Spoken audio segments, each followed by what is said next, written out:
lot of people here, but not everybody.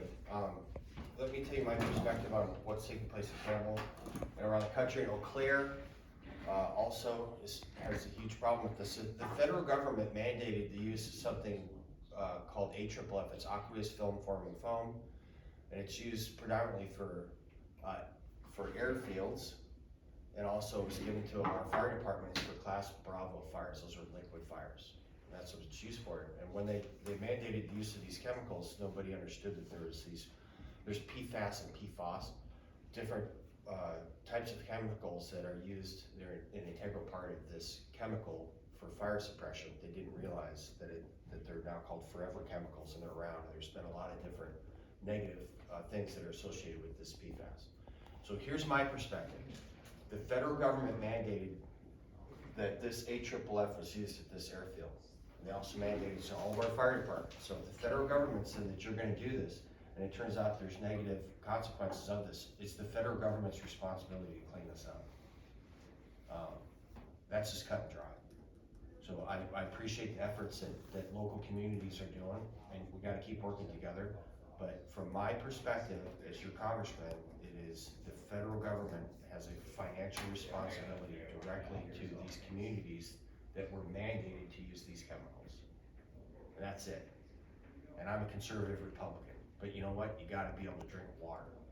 So when we started our community-directed spending asks, my priorities were just that.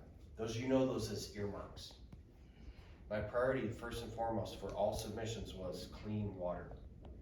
So people have to be able to drink clean water. There's no reason that you should have to have bottled water in your house provided by the state. This is the United States of America in 2023. You should be able to turn your tap on and drink out of it, right? And then the second thing was public safety. So we were able to get a couple $1 million to help Campbell specifically. We also got some stuff for Eau Claire and some other places around the district. So I wanted to come here a little bit ago and talk to you guys and announce that this has happened, but we had some issues with my family, and I want to say thank you to everybody. You've been incredibly gracious about what was taking place. Our daughter passed recently, and so we've been moving this meeting down the road, but anyway, so thank you for your kindness in that. And I want you to know